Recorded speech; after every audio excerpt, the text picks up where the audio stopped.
Hello and welcome to another episode of Football Talk Podcast. My name is Ozzie and I'm your host for today's show. And today we have a very special guest, a good friend of mine, Rich from Eagle Eyed Football. Rich, how's it going, bro? I'm doing good. Thank you very much for the invite, first and foremost. Of course. Been a long time coming.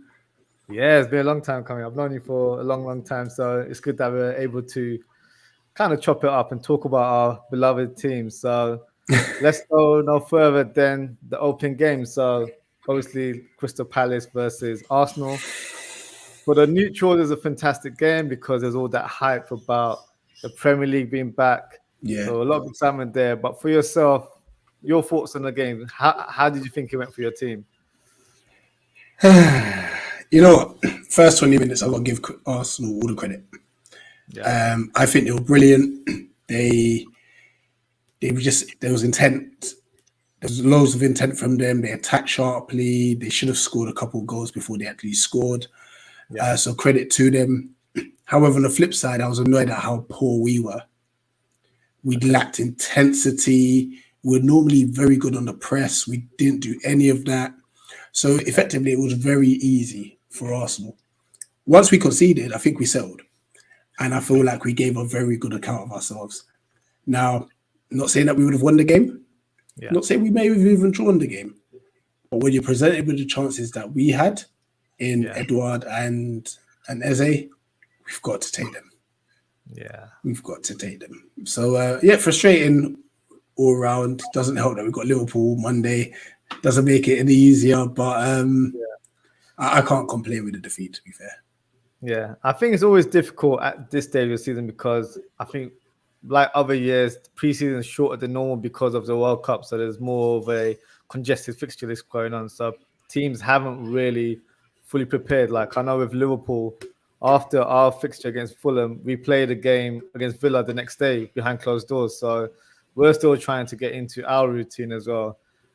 In terms of Crystal Palace, I think you guys performed well. That Eze chance for me, I think he should have done a bit better, to be fair. I feel like he had it in.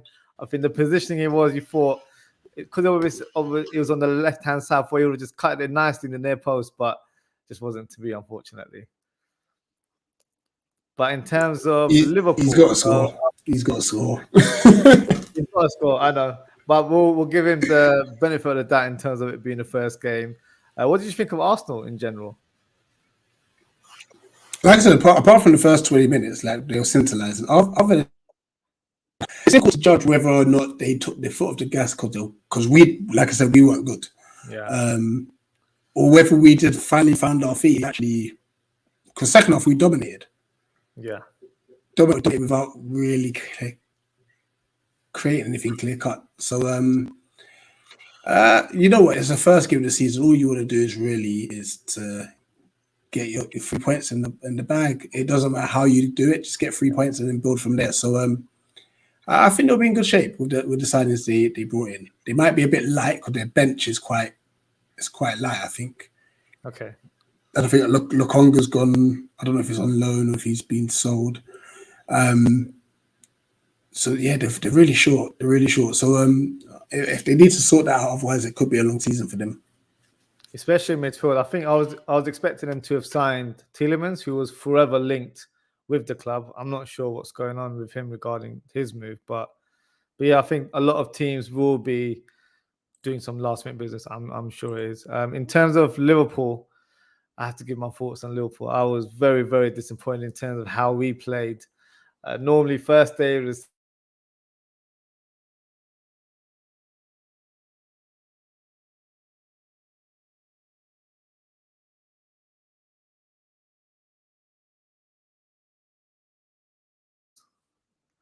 so I think I lost my connection there for a second. So, yeah, in terms of Liverpool, very disappointed in how they play. So I'm expecting a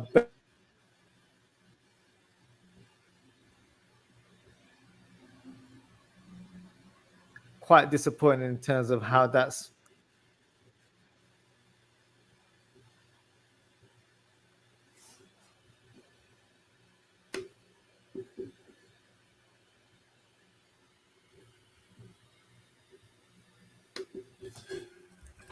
Rich, you still there? I think our connections are a bit down. You still there, Rich? Yeah, I'm still here. You keep cutting out. I keep cutting off. All right, let me try and figure something out. In the meantime, we've got a comment here from Madison Smith. So, Crystal Palace will get better as the season goes along, but Conor Gallagher will be missed. That's the one I wanted to mention to you later in the show, but let's kind of it's brought to our attention. Let's speak about him now. There's already rumors saying that he might be on the verge of a return. Yeah, I don't know if it will be us, it'll be West Ham, but he just needs to go and get himself some football. It's World Cup season, you know. Hopefully we get him back on loan. That would be great. I don't think he will be able to afford him if it's a permanent, because you're looking at like 30 million, I'd say. That's a lot of money, to be honest. So if we can get him back on loan, I'm all for it. I'm all for it. He's someone who had a great season with us last year. Yeah. You know, the old saying, don't fall in love with a loan player. It's happened again. It happened with Loftus-Cheek as well beforehand. Yeah. I'll take him. But if it's a case where we can't get him, then we need to move. We need to act fast and get a midfielder in quick. Agreed. I agree with that point there. In terms of this fixture coming up, what would be your predicted lineup for Palace? Well, Sam Johnston was on the bench against Arsenal. Okay.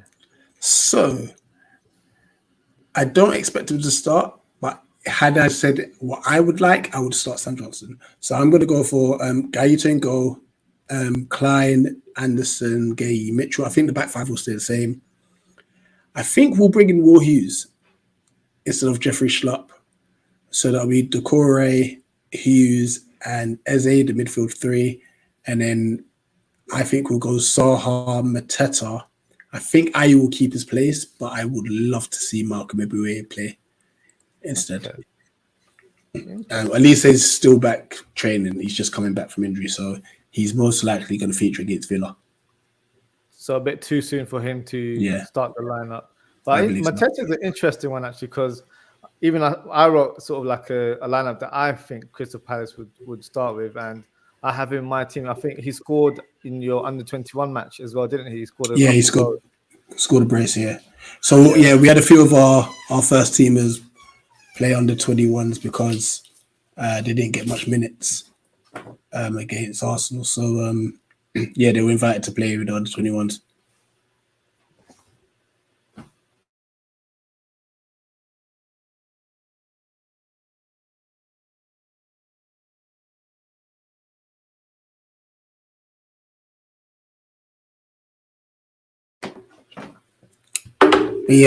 Just back on that comment as well. I think we'll be fine with the season. I think we'll be fine. I think we'll bounce back. I'm not saying it'll be against Liverpool, but we'll definitely need to bounce back against Villa. Honestly, I see anything between 9th and 12th for me personally will be a very good season. And it will lead us in good stead for the following year as well. I've spoken to a few people. They've said, listen, I think you can get the Conference League. I think that would be a step too soon, to be honest. But look, the way we're playing football now, what Vieira's doing, what we're building with young players, we've trimmed the age of our squad dramatically. I think Vieira's working wonders as well. Dougie Freeman's done some astute business. We're getting players in from cheap. We're getting players from the Championship. So long may that continue. I just feel we just need a bit more. We just need a bit more in the window. Maybe even getting a bit of experience as well, actually, which would be good because, like I said, our squad's very young. But all in all, I can't complain. Thoughts on the Liverpool game? Honestly, I'm kind of annoyed. That Liverpool lost. Drew to Fulham because they're going to be up for it now on Monday and stuff. I was just talking to your fans, to the comment section about the job Vieira's done so far, pretty much, and stuff. So and obviously, Yeah, I would have rather you beat Fulham 4-5-0 so that you could maybe relax at Anfield. First game back at Anfield, under the lights, it's going to be mad. Yeah. And then you drew as well. So, yeah, we could either come out of there with a nice little point, or we could absolutely get battered. Yeah, it could literally go away because I think especially as it was an away game, it's a bit more difficult to try and get those points in your opening game. But because it's at Anfield as well, with that support, you're hoping that that's going to be a massive, massive help. As I mentioned previously, we do have a lot of injuries. So if I was to give my predicted lineup for this match, we don't have Alisson's not available from what I know, and I think Wait, what? I'm not sure if he's fully fit, so I need to double check that. But I'm not 100% sure of Alisson. So if he is fit, then obviously When did he get injured? I read something earlier on today, so it could be someone talking on. I have to take him out of the FPL. So I double check that. But fingers crossed he is fit. So let's just say he is fit. So I'll say Alisson obviously starts in goal. Back four will pretty much be the same. It will be Trent, Matip, Virgil van Dijk, and Robertson. Konate still isn't quite fit yet, so he's I think he's a few weeks away, so he won't be playing anytime soon. Midfield is the controversial one right now because you've got Henderson, who is kind of like the scapegoat on social media, especially for the Liverpool fans. I wouldn't criticize him as much as other fans do, but I kind of see the points in terms of it being where I think in terms of as he's getting older, he's not as dynamic as he used to be. So I think with this fixture, with no Thiago is like such a creative player for us. He's going to be a big miss, and I think he's out for like 2 to 3 months.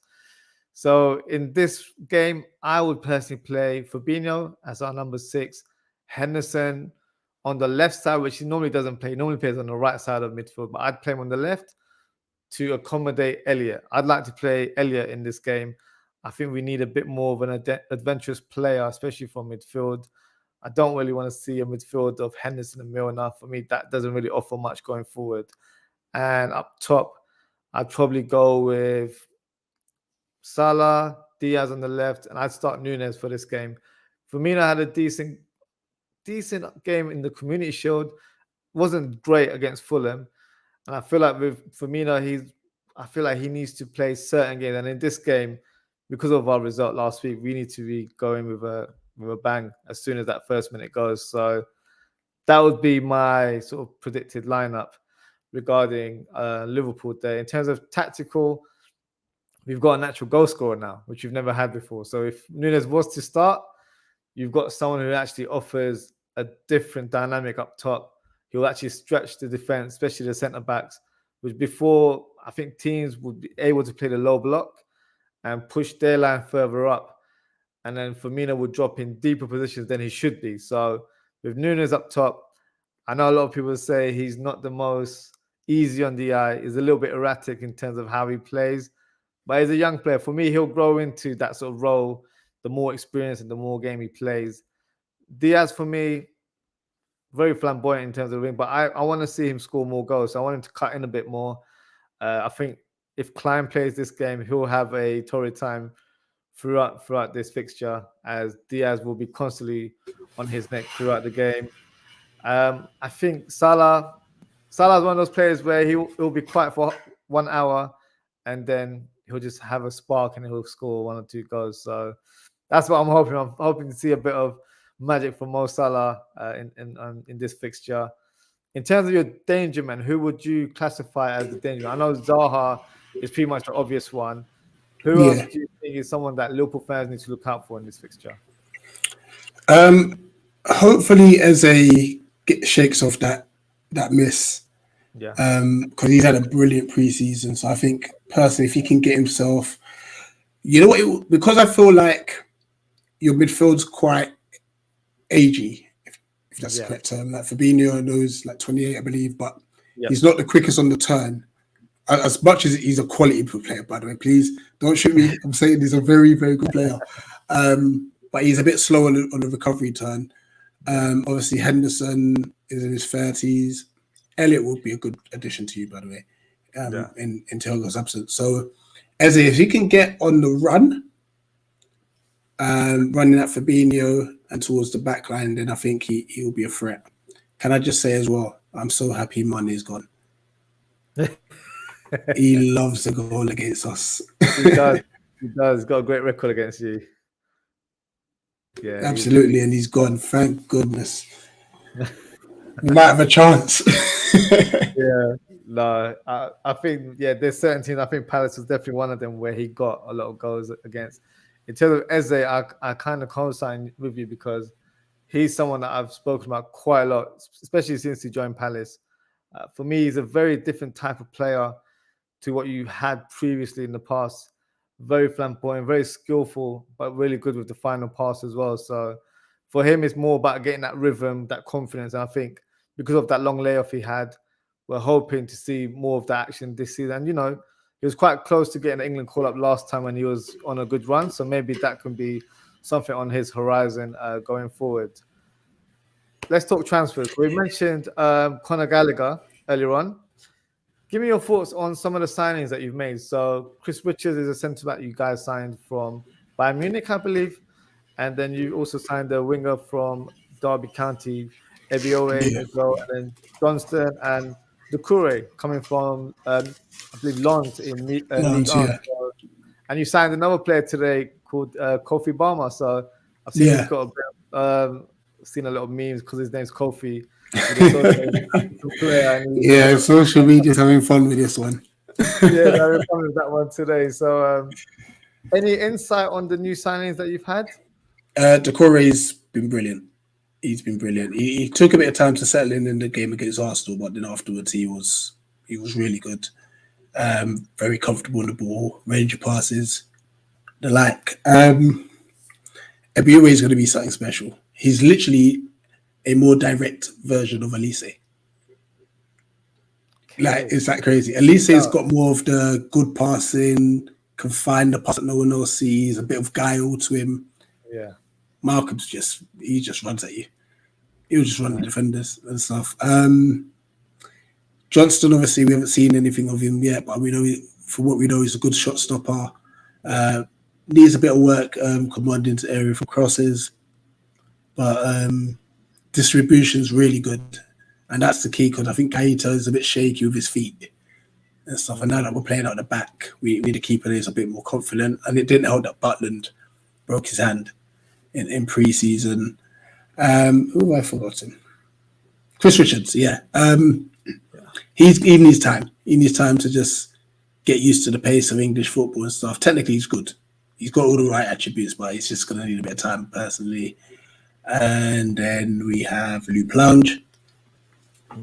I think he's going to see a lot of football, actually. Surprisingly so. I thought we might loan him out, but I think he might actually stick it out. And I'm just wondering, have I forgotten anyone? No, I think I've covered everyone. Okay. Regarding rumours, we are linked with Ilya Mariba. Okay. He was recently on loan at Valencia. So hopefully we get. He's 19 years old, but he looks like I said, that box to box dynamic sort of midfielder and such. Okay. So he'll be a good addition if we can get him in. We're also linked to Aaron Wan-Bissaka, potentially getting him back on loan. And obviously, how do you feel about that? At first, I was like, we've got a new playing style. But then, you know what? If he's going to make us defensively astute, defense wins you championship. I'm not saying we're going to win championship, but that's what it is. Like, you win your games if you don't concede. So, yeah, I'll take him back 100%. 100% take him back. And then I guess the last one is obviously Conor Gallagher, who I'll definitely have back if we can get him back on loan. There's another player that I saw linked today as well. I think it's from Marseille. Bamba Dieng is a Senegalese striker, I believe, to replace. Any thoughts on him? See, there was little murmurings, but I didn't think it had picked up pace. That's good news. I'll take it. Honestly, we're very. I don't think Vieira really fancies Edouard. That's all. Okay. And at the same time, I think he doesn't think Mateta's clinging the corner enough. We need a 15-goal striker. Our 15 goals have come from Zaha. Yeah. You know what I mean, Edouard and Mateta, I think both got like 7 each last year. So it's not drastic. Yeah. But we need our centre forward scoring 10 plus, you know. So yeah, if the end comes, I won't be complaining. No, I think I've seen a bit of him. Obviously, do your odd like YouTube scouting here and there, but he looks like a decent goal scorer. So, how do you feel about Benteke leaving? Was it just time to part ways, or? Yeah, I was saying that like with wages as well, but the way it happened was so rapid. Like we heard murmurings in the beginning of the week, like say last week Monday-ish, and then I was down at Sellers Park in the fan zone and stuff. And then all I see is my phone go, doo-doo. I was like, wait, what? He's gone? Yeah. Yeah, just like it's gone. Random. Because I saw rumors circulating as well, like on Sky Sports. And then I literally saw a video, I think it was from the official club account where he's joined DC United. And it was just like, oh, wow, that's a bit, it was just quite speedily done, to say the least. But yeah, I think it was quick. It was good. Not messing around with that. But yeah, so back to the game. So score predictions. How do you see the game panning out? I'll be nice. I promise I'll be nice. I will be a 3-1 Liverpool win, to be honest. Okay. I'm going to go for, I think it'll be a 2-0. I don't see us being overly adventurous in this game. I think we'll probably try and score our goals in the first half, and then second half kind of take a step back and not try to concede. I think that would be the goal of our sort of team setup for this fixture. So that's how I see it going.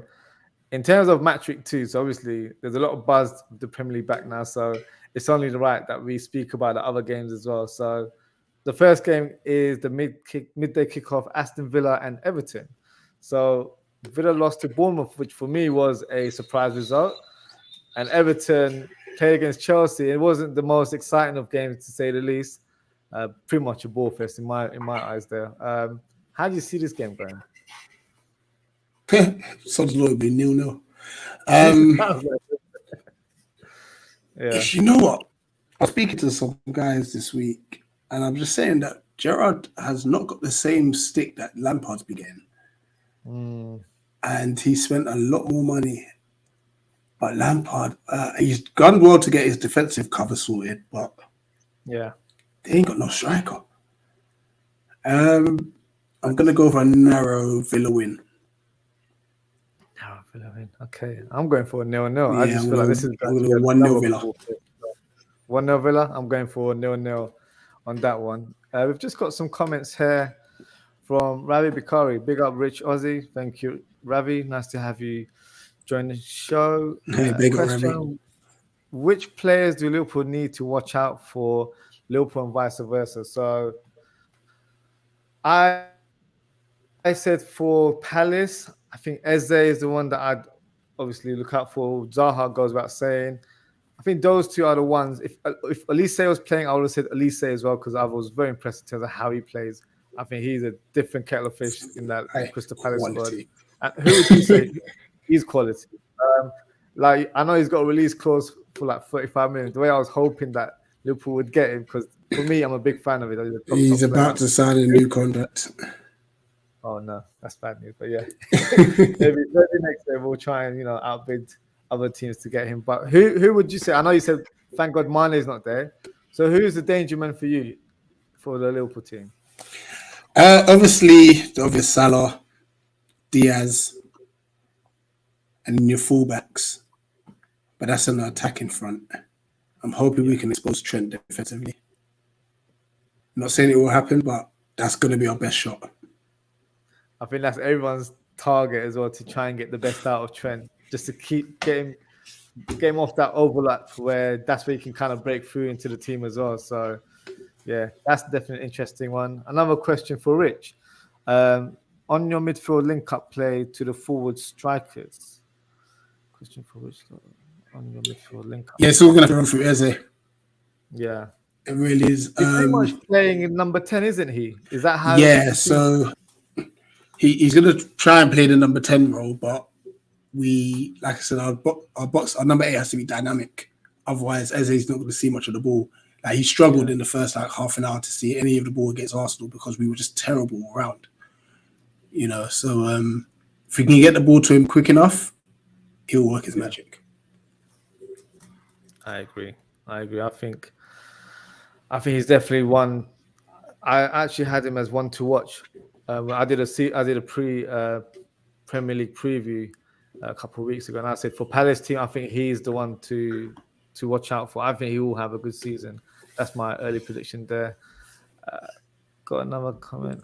Oh, he just said meant to say thoughts. Don't worry, Rabbi. We got what you meant, so it's all good there. 100%.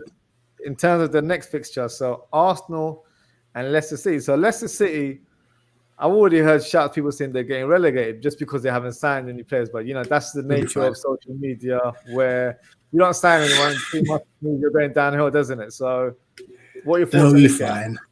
I see Arsenal in this. I won't say comfortably, because as much as they haven't signed anyone, Leicester still have quality in their squad. Yeah, but yeah, I'm gonna go. Score wise, I'm gonna go 2-1 Arsenal. Snap. That's the same scoreline I had. I think it won't be like a fire blaster where Arsenal score like 4-5. I don't see it being that sort of game. I think it'll be quite tightly contested. I think Arsenal will just have that edge. I think the quality will prevail in the end, and I think it will be in Arsenal. So 2-1, same scoreline there as well. Brighton versus Newcastle. So that's an interesting one. You've got Brighton where they haven't recruited as many players. I know they've signed a few players, but they weren't really high profile in my eyes. And obviously the loss of Cucurella will be a big one going forward. And Newcastle as well. They have recruited, but I feel like they're still after a couple of attackers before the end of the window. So how do you see this game panning out? That's a tough one.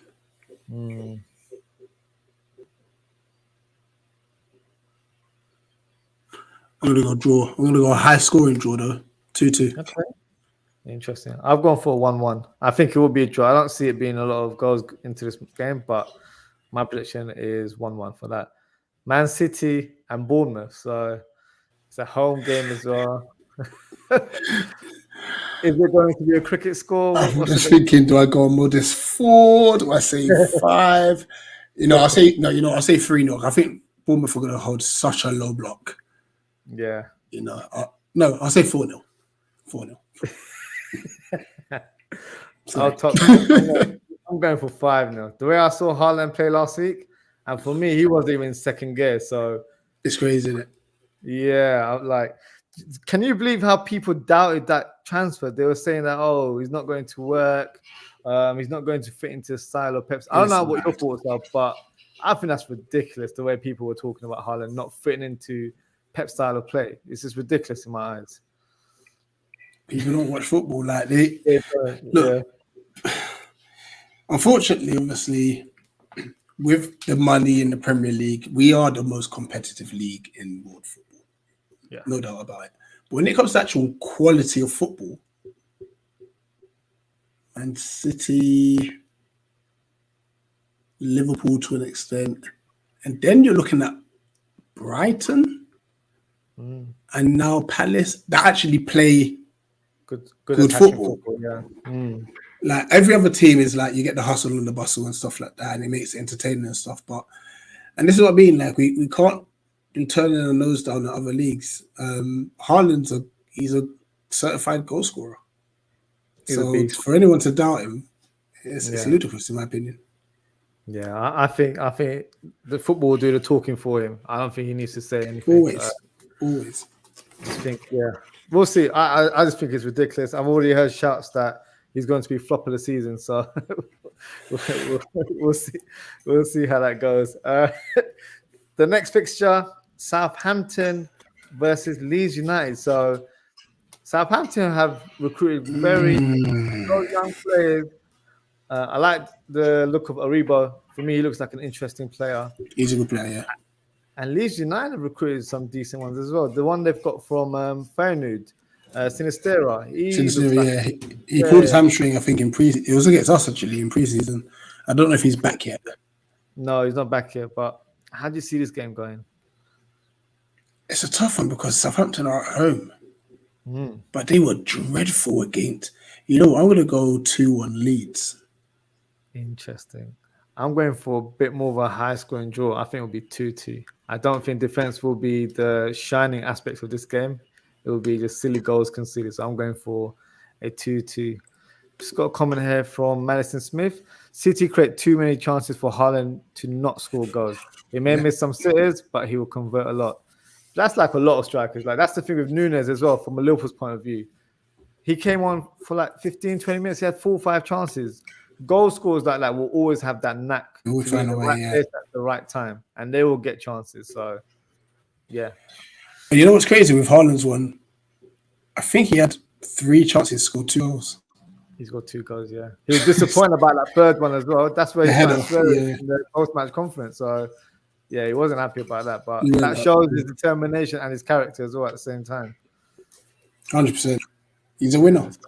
He's a winner. Natural born winner, you can tell. Next fixture, Wolves and Fulham at Molineux. So, what are your thoughts on Wolves that? should win this. No, actually, no. They don't really have a striker either. Because Jimenez is injured, isn't he? From what I know, yeah. You know, I'm going to go 1-1 draw. 1-1 draw. Yeah. I'm going to go for a sneaky Fulham win. I think that draw against Liverpool felt like a win. So I think the confidence will be quite high in that squad. So I'm going for a 2-1 win for Fulham. Yeah. Just got a comment here from Madison Smith. By the way, William Saliba is that guy. Come on, you Gunners. So yeah, he was brilliant. He was brilliant. He was brilliant. So yeah, you're not going to get any dispute from either myself or Rich there regarding Saliba. He's a top player. Brentford and Manchester United. So what are your thoughts on this one? So Eriksen returns back to his previous club. How will it go for him and his new team, Manchester United? Brentford did really well to come back against Leicester. Yeah. United, this is tough. Do you know if the new signing's playing? Damsgaard, has that been official? Is he in contention to play? I haven't seen any pictures of him with the shirt. Okay. I know it's done. But yeah. Okay. I don't know. You never know. They might reveal him tomorrow. I don't know. You never know, yeah. I mean, not tomorrow, but even Saturday. 2-1 United, but I'm not saying that. Great shout. Okay, I'm going for a 1-1. I don't see United doing anything much than what they did last week. Brentford is a very difficult place to get some points. I think last year was evident. This year, I think will be the case again. So I'm going for a 1-1. Now, the Sunday games, 2 games happening this Sunday. Nottingham Forest against West Ham United. That's an interesting fixture. You've got West Ham will respond. Yeah. Forest's first home. Right. Yeah, Forest got 12 new signings, so it'll take a bit of time for them to be embedded, in my opinion. But how do you see that one going? I'll go for... I think Forest will score, though. 3-1 West Ham. Nice. I wrote 2-1. 2-1 to West Ham. I think they will get the win. And this is pretty much a super Sunday fixture, isn't it? Chelsea versus Tottenham.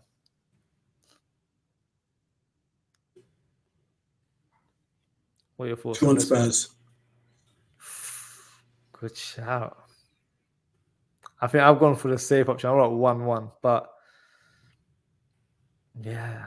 Tottenham looked very impressive. What did you think of their performance over the weekend? They look good. I honestly think this season Kane's going to be like, you know what?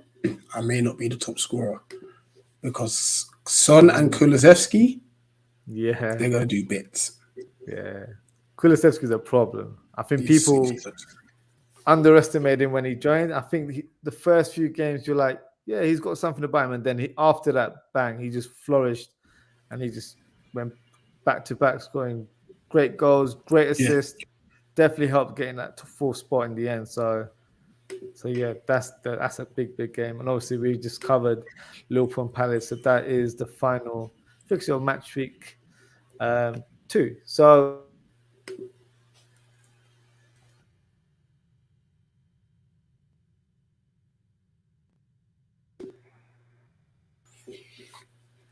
hopefully we haven't lost him again. But yeah, no, it's going to be an interesting round of fixtures. I think there'll be some more shocks.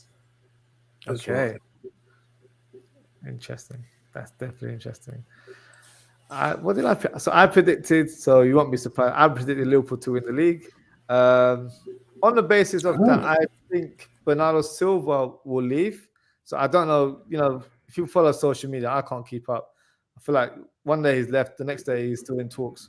I think he will be a massive loss if he does leave. Yeah. And I don't think people understand the loss of Sterling. I think that's going to have a major effect to that team. Grealish,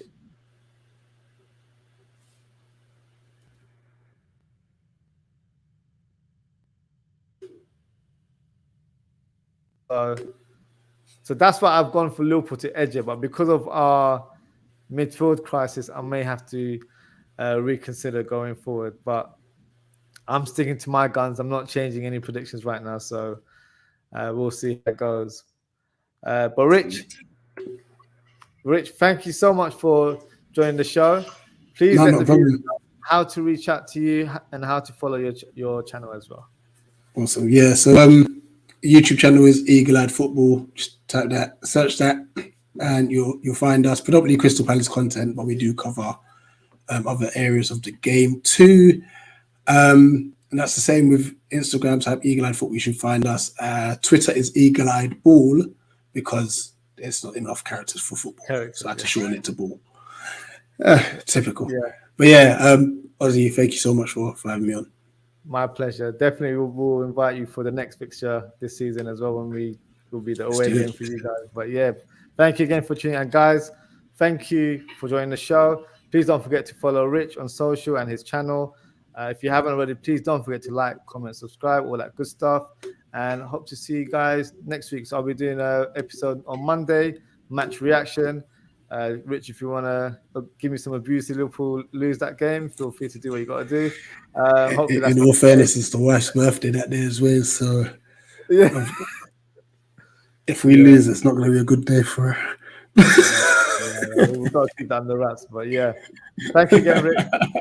And see you guys soon. Take care.